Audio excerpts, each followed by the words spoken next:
Good afternoon. It's good to have all of you here today as we talk about Anna Mao. How many people have had the opportunity of hearing Anna Mao? Would you hold your hand up? So quite a few of you, yes. At the end of this half an hour, we're going to have a time for people to share a little bit. So any memories that you have of Anna Mao, I'd be glad to hear about them. Are you hearing me okay? Okay, good. I had the opportunity of meeting Anna Mao several times. One time was at a statewide youth conference, or a young adult conference we had here at Manchester in 1974. And so that was really the first time that I got to know Anna. But then I also got to meet her several times after that because she was so engaging. When I would have a question, I would look up Anna Mao, and we had many good conversations. I was just thinking this afternoon, one time she was at a women's retreat at Winona Lake, and I stopped there in the evening, I think through arrangement with her, just to have an opportunity to talk with her. And I appreciate all the conversations that we had together over the years. Can everybody hear okay? Good. Anna was born in Virginia on July 31st, 1893. And she was the daughter of I.N.H. Beam, which was Isaac Newton Harvey Beam, I.N.H. Beam, and his wife, Mary Booker Beam. She graduated from Manchester College in 1918. Although she was from Virginia originally, and her father was president of Elizabethtown College, I believe the first one. Still, she came to Manchester College and graduated from here in 1918. From a young age, she felt pretty strongly that God was calling her to be a missionary. And so she always had that drive behind her to prepare for entering into the mission work. She graduated from Manchester in 1918. She attended and graduated from Bethany Bible School in 1921. And one story that Marie has told me is that her... she was bridesmaid to my husband's mother. Your husband's mother at Bethany. She graduated in 1921, and she and Baxter Mao were married March 30th, 1921 at Bethany Seminary in the chapel. I have several books here that I brought along, and you're welcome to look at them afterwards, but I have 10 of her books that Anna Mao wrote. She was quite a writer. Also, this is from 1929 Missionary Visitor, which has Anna and Baxter Mao's picture in here with them going to India. But other books that I have found helpful is a book done by Dorothy Garst Murray. I don't know if any of you have read this book or have it, but Dorothy is also from Virginia, and I'm glad that she's Andy Murray's mother. And we'll be hearing a song that Andy wrote about Anna Mao called Sister Anna Beauty Queen. But we'll be hearing that shortly. But this is a good book. This is a book that was written shortly before she died, the last couple of years, well, in her 90s, she had a stroke. And so she lived with her son, Merrill, who lived in the Bruderhof. And so this book was done by the Bruderhof, but also put out by Brethren Press, saying 2 or 92. Good writings about Anna. And then this book was done by Earl Fike, the Something Else Lady. And this was done in conjunction with Bethany Seminary's 100th anniversary. But also that's a good book. And then also, of course, the Bethany Theological Seminary Centennial, a lot of good things written about Anna in there. And then a couple of years ago, Ann and I had the opportunity of attending a conference on pietism at United Theological Seminary. And at that conference, Denise Kettering Lane, who teaches Brethren History at Bethany Seminary, presented a paper on Anna Mao. So you're welcome to look at these books following our time together here.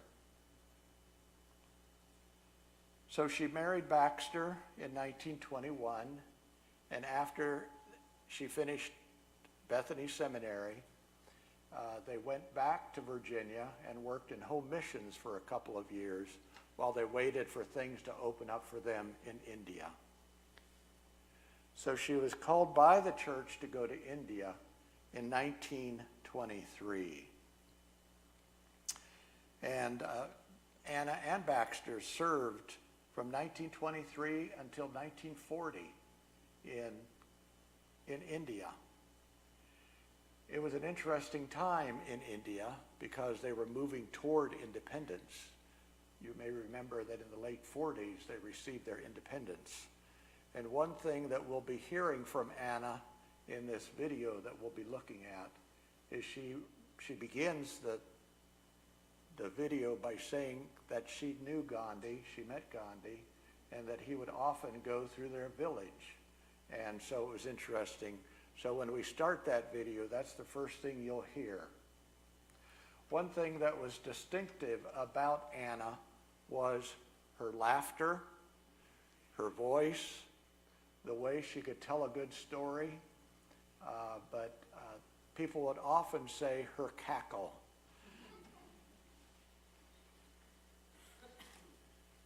One person that wrote about this book in reference to Anna Mao, and this was written by, this memory was written by Nancy Faust, where she said, "To be in Anna Mao's presence was like spending precious moments in the presence of God. To study with Anna at Bethany was to learn from a dynamite model on the cutting edge of Brethren women in ministry. To read Anna's inspirational books has strengthened many in their relationship with God, and to recall Anna's cackling laughter is to experience afresh a holy hilarity." I always enjoy hearing her voice again on recordings, and Ann and I just recently listened to a talk that she gave at the Holy Spirit Conference in 1980. David Sollenberger made me a copy of that speech from 1980. And if anybody would like to hear that, I'd be glad to loan that out to you so that you could listen to her, that funny talk, or the funny way she had of laughing, and she just had a way of bringing people into her stories. So they served in India from 23 to 1940. During that time, they had 3 children born there. Lois, the oldest, her daughter, Joseph, or Joe, and finally David Merrill, or he was referred to as Merrill Mao, and that's who she stayed with, the youngest, in her last couple of years. India chose during that time not to renew visas for Americans. It was during a tumultuous time. And so in 1940, they returned from India, but they had 17 good years in India. And her stories are often full of stories referring to India. So she returned. After she finished at Bethany Bible School, back in 1921, the leadership wanted her to stay on and teach at Bethany Bible School. But she had that strong calling to go to the mission field. And so when she returned in 1940, she then started to teach at the college or at the seminary, 1940 until 1958, when she retired. Early in that time, she received her Master's of Religious Education from Bethany in 1941, and then her Master's in Theology also from Bethany. Finally, she was ordained, one of the first women to be ordained to the ministry in 1960 was when she was ordained. She received an honorary Doctor of Divinity from Manchester in 1976. And I mentioned that in 1974 I first met Anna at a young adult conference at Manchester College. So it felt like quite an honor to have her receive this degree the year that I graduated, 1976. And so there's the picture of Anna and I at my graduation. It's kind of fuzzy, but you can get the idea. I did have a beard at the time. And that's Anna just to my right. So she received an honorary degree, Doctor of Divinity, in 1976. In 1973, before that, she was named Virginia's Mother of the Year. Perhaps you remember hearing about that in 1973. And based on that, there's a picture of her and her sister, Esther, I believe, lying on twin beds in a hotel room, I think related to this recognition that she received as Virginia of Mother of the Year. But her niece, her sister's daughter, took this picture. Her name is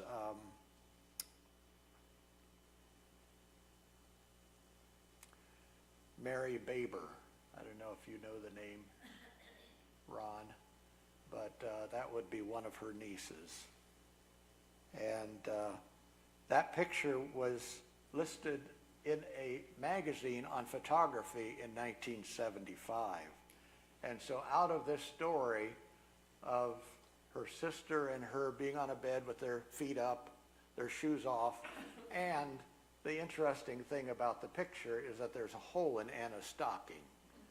And so this is a song that Andy Murray sings, Anna, Sister Anna, Beauty Queen. These are the words that we'll listen to shortly here.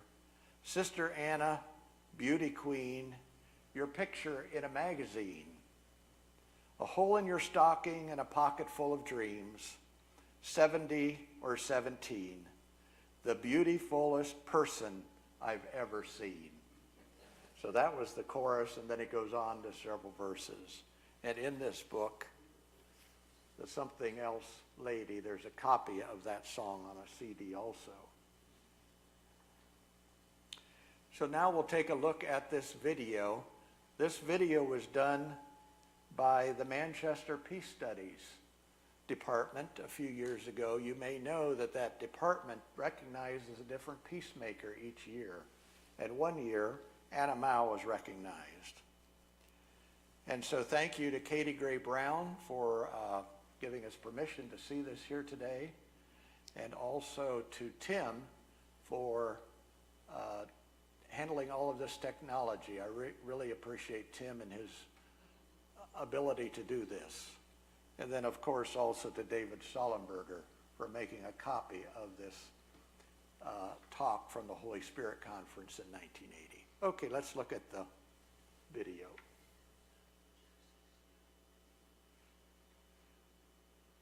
We were there in the midst of that whole movement. Gandhi even went through our villages and made pacifists out of our Christians.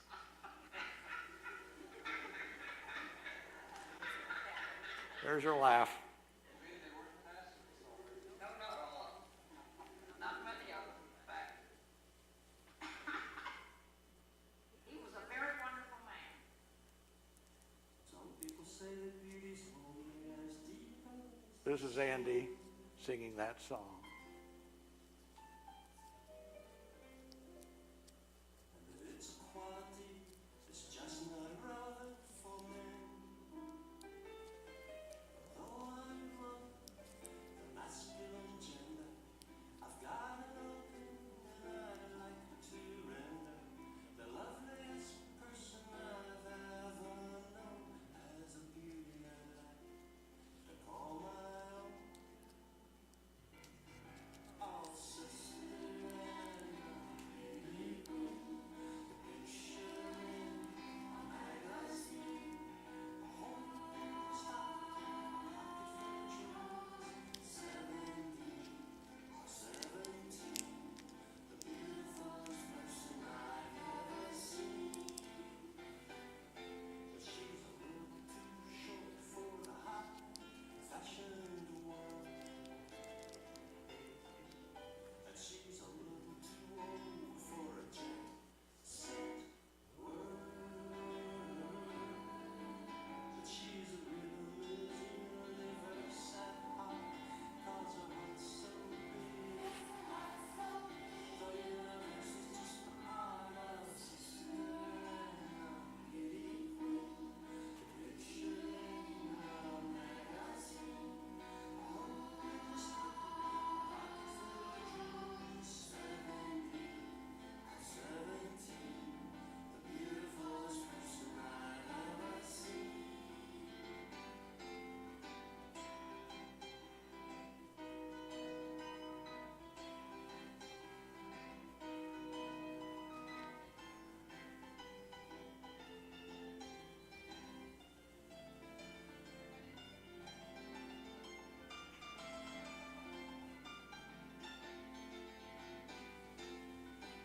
If you're down and feeling kind of blue,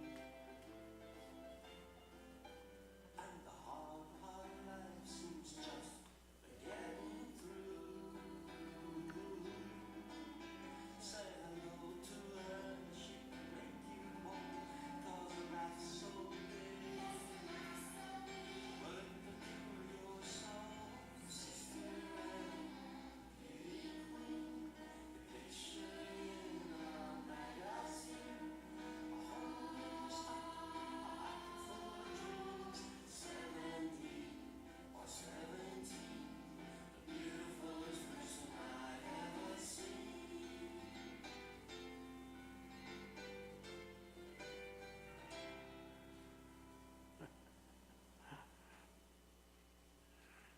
Isn't that a wonderful video of Anna?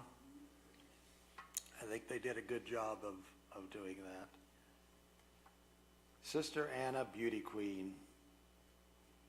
Picture in a magazine, a hole in your stocking, a pocket full of dreams, 70 or 17, the beautifulest person I've ever seen.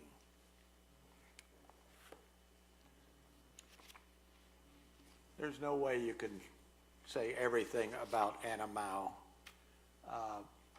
but this gives us a little idea of the impact that she had on people in India at Bethany Seminary, and then later in life as she began to write. She retired from, as soon as she retired from Bethany in 1958, Zondervan asked her to start writing books. And so that was the beginning of all these books. And like I say, you can come up and look at them if you'd like at the end.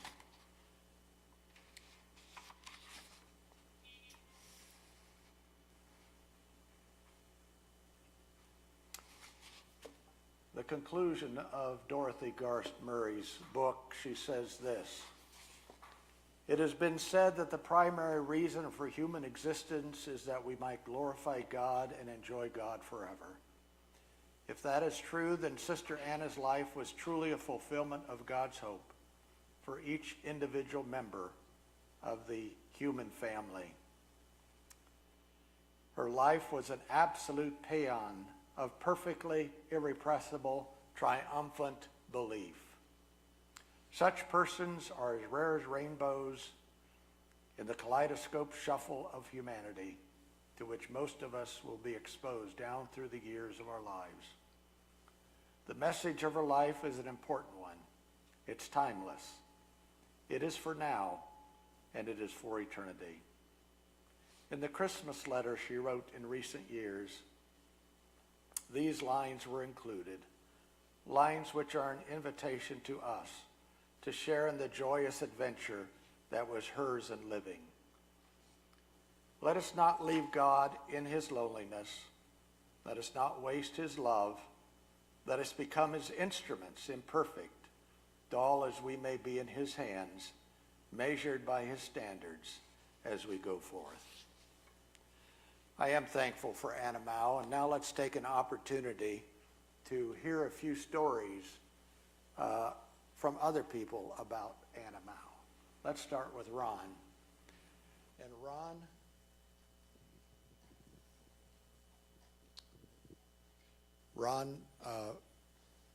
was a nephew of Anna Mao.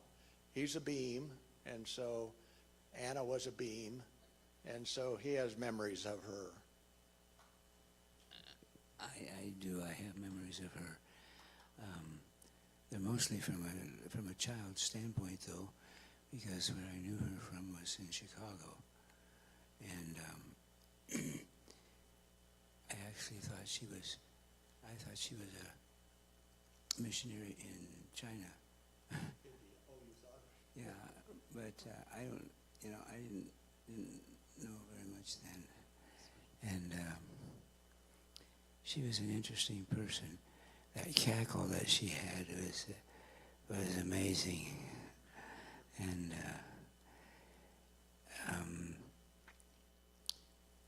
I don't know exactly what to say about her. We would go over to her place with Baxter, and on Sunday afternoons, and she would talk to us sometimes about various things. She had a really interesting life there in India.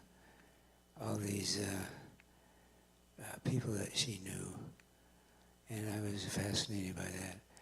Also by the stuff that she brought back. Stuff, I mean, just a lot of different things that would make a 10-year-old's mind swim, because it was so interesting. Well,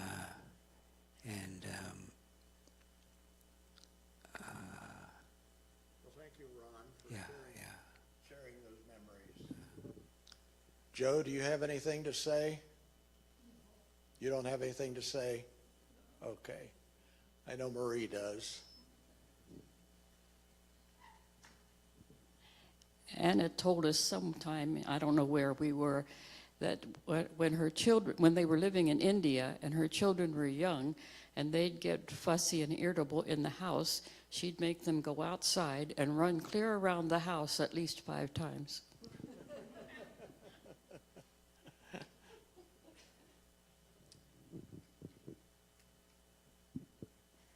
My father was a student from 1948 to 51 at Bethany, and I was an elementary age girl at that point. And I remember that Anna was very welcoming in hosting students and families to their home. And sometimes it would be for tea, or it would be an Indian meal. And so I remember going along with my parents a couple of times for that. At the same time, her brother, William Beam, was the dean at Bethany. Quite a family. Thank you, Delora. Yes. William was probably the most famous person in that family, and Anna was not so famous, but they were brothers and sisters, and my father was her first cousin, I think. Wouldn't that be how it is? William was my uncle. Yeah. And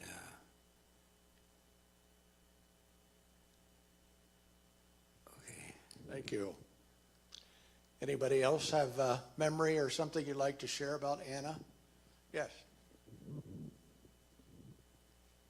Well, I grew up in Chicago, so I did know Anna very well, too. Oh, okay. I grew up in Chicago, so I knew her very well. And the story that I remember most is when she decided to become a missionary in India, she told Baxter she was going. He could come with her. And but then if he did go, she still was going to go. That sounds like a story she would tell about Baxter.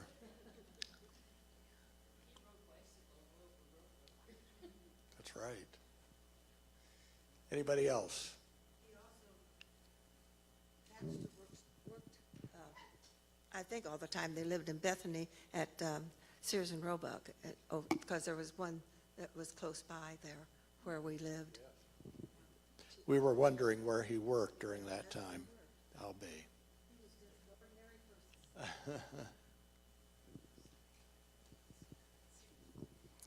So I'm a child of the 70s, a teenager in the 70s, and I think younger than that, I think I heard Animal at annual conference as a preteen or so forth. But by the time I was in high school, and this is contributions of Andy and Terry Murray, coming to our youth retreats in rural Ohio. And so his song about Anna made her the celebrity. And I mean, as a teenage girl in the 70s, she was quite the role model.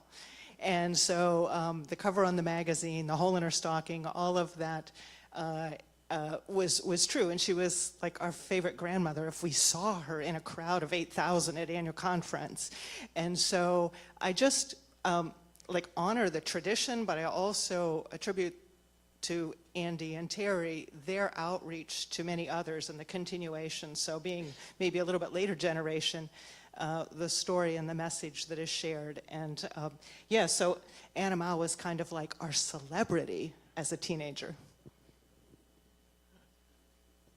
Thank you. Yes. My mother went to, or graduated from Manchester College, and she knew Anna Mao. And Anna would joke that when she would go away for meetings or retreats or something, she'd come home and there'd be a bushel basket of dirty dishes under the sink. That's a good story.